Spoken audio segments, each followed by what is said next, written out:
O vídeo de hoje é sobre orgulho, arrogância e soberba, todos respaldados pela palavra de Deus. Primeiro texto a gente vê lá em Tiago, no capítulo 4, ele fala que Deus resiste aos soberbos, mas dá graça aos humildes. Deus resiste ao soberbo, ao orgulhoso. Esse sentido de resistir é como se Deus, o soberbo e o arrogante, buscasse a presença de Deus, invocasse em oração e fizesse coisas para atrair a presença de Deus, mas por causa da sua arrogância, por causa da sua soberba, é como se Deus colocasse a mão no peito dele assim e houvesse uma resistência por causa do orgulho e da soberba. Então Deus resiste aos soberbos, mas dá maior graça aos humildes.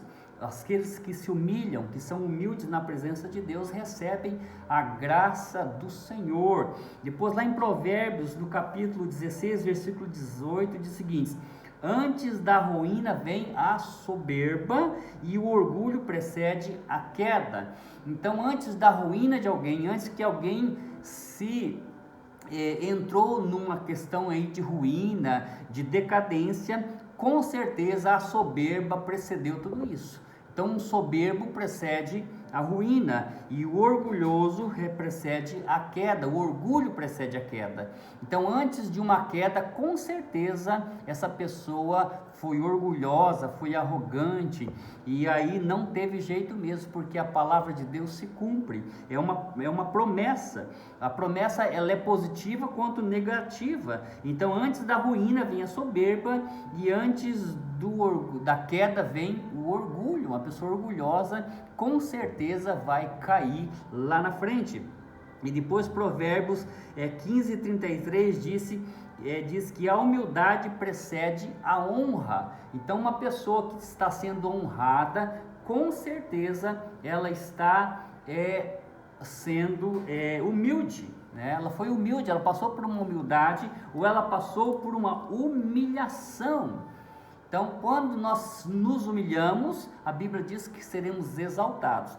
Então, não é que uma pessoa humilde é exaltada, mas quando ela é humilhada na presença de Deus, por causa que ela adora a Deus, por causa que ela anda na presença de Deus, se ela é humilhada por causa disso, com certeza vai vir uma grande honra para essa pessoa, porque ela está nos caminhos do Senhor, ela está totalmente dependente diante de Deus. Então ela aceita a humilhação, muitas vezes ela fica em silêncio. E tem uma palavra muito poderosa em Provérbios que diz que o sábio se cala primeiro. Então, numa situação complicada, numa situação que você vê que vai gerar uma confusão ou gerar uma conversa desnecessária, é importante se calar. O sábio se cala primeiro. O silêncio é sabedoria. Muitas vezes o silêncio não é como que eu vou dizer aquela palavra? Você se corromper. O silêncio não é que você está sendo conivente com a situação, mas muitas vezes o silêncio é sabedoria para que o resultado daquela confusão, o resultado daquela situação não recaia sobre você. Então, use do silêncio muitas vezes como sabedoria e deixe os outros falar, deixe os outros se implicar. Ele está omisso, ele está mole, ele está frouxo. Não! Essa pessoa está usando de sabedoria de Deus, porque no silêncio há sabedoria. O sábio se cala primeiro. E aí nós vemos também em relação aos orgulhosos, lá em 2 Timóteo, no capítulo 3, Paulo escreve para Timóteo uma coisa muito interessante, que está falando dos últimos dias, dos últimos tempos. Então, esses últimos dias e últimos tempos, eu tenho plena certeza que nós já estamos vivendo esse tempo, nós estamos vivendo esse dia. Então, a palavra diz que nos últimos dias sobrevirão tempos difíceis. Gente, um tempo difícil é formado por homens fracos, a gente sabe disso, que uma geração fraca, uma geração que não dá valor aos princípios de Deus, uma geração que não produz coisas úteis, de acordo com a palavra do Senhor, é uma geração fraca que vai gerar tempos difíceis. Por que nós estamos passando por tempos difíceis? Porque uma geração fraca não se posicionou. Uma geração fraca não se posicionou, não se manifestou. Então hoje nós estamos vivendo tempos difíceis porque houve uma geração fraca. E com certeza tempos difíceis geram homens fortes. Então nós temos que se fortalecer no Senhor e na força do seu poder nesses tempos difíceis. Olha o que diz a palavra: pois os seres humanos serão egoístas, avarentos, orgulhosos, arrogantes, blasfemadores, desobedientes aos pais, ingratos, ímpios, sem afeição natural, implacáveis, caluniadores, sem domínio de si, cruéis, inimigos do bem, traidores, atrevidos, convencidos, mais amigos dos prazeres do que amigos de Deus, tendo forma de piedade, mas negando o poder dela.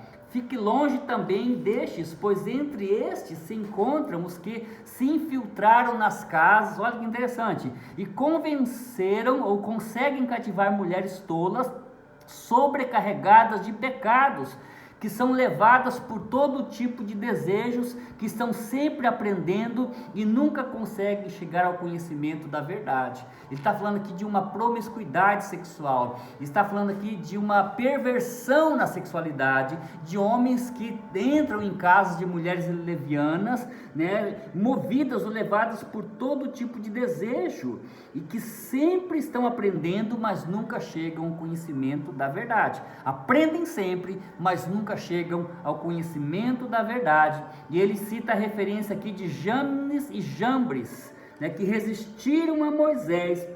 E ele fala: são homens que têm a mente totalmente corrompida, reprovados quanto à fé.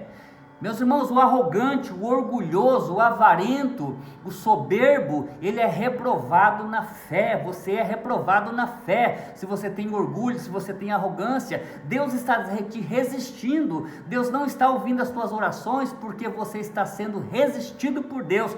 Ó arrogante, ó incrédulo, ó incircunciso de coração, adversários do bem, inimigos do bem, Deus está dizendo para você nesta hora: você tem que se quebrantar, se humilhar e se apresentar diante de Deus totalmente convertido, totalmente arrependido dos seus erros, dos seus pecados. Seja ensinável, deixa Deus te ensinar, aprenda com Deus.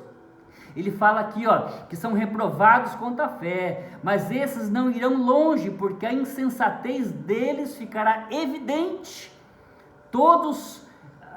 a todos, como também aconteceu com a insensatez de Janes e Jambres, nomes difíceis na Bíblia, mas insensatez, homens insensatos, orgulhosos, arrogantes, uma geração que transformou os nossos tempos em tempos difíceis. E se a gente não tomar uma postura, se a gente não tomar uma atitude neste tempo, nós ainda vamos continuar construindo uma geração fraca, uma geração que vai se corromper a todo momento, uma geração que não vai resistir tempos difíceis e vai ceder a pratos de lentilha, vai ceder a corrupção, vai ceder, irmãos, as moedas de prata, como fizeram com Jesus. Então vamos nos posicionar em Deus e na sua palavra. Deus resiste aos soberbos, mas dá graça aos humildes. Seja humilde, seja quebrantado. A palavra de Deus diz que Deus não resiste um coração quebrantado, Deus não resiste um coração contrito, mas Deus resiste aos soberbos. Antes da ruína vem a soberba e o orgulho precede a queda. Vamos nos posicionar em Deus, na palavra de Deus, nas escrituras, nos princípios que regem a nossa vida, que são princípios bíblicos que Deus deixou para a humanidade. Não podemos fugir desses princípios, não podemos fugir dos mandamentos do Senhor, ou então nós vamos estar sucumbindo. A nossa queda é notória, a nossa queda está prestes a vir, porque nós estamos abandonando a disciplina do Senhor. Pense nisso, meu irmão, minha irmã. Pense nesta palavra e obedeça a palavra de Deus. Obedeça ao Senhor. Não tema em fazer a vontade de Deus. Não tema em obedecer à vontade de Deus, porque a palavra de Deus diz que nós não devemos temer aos homens que só matam o corpo.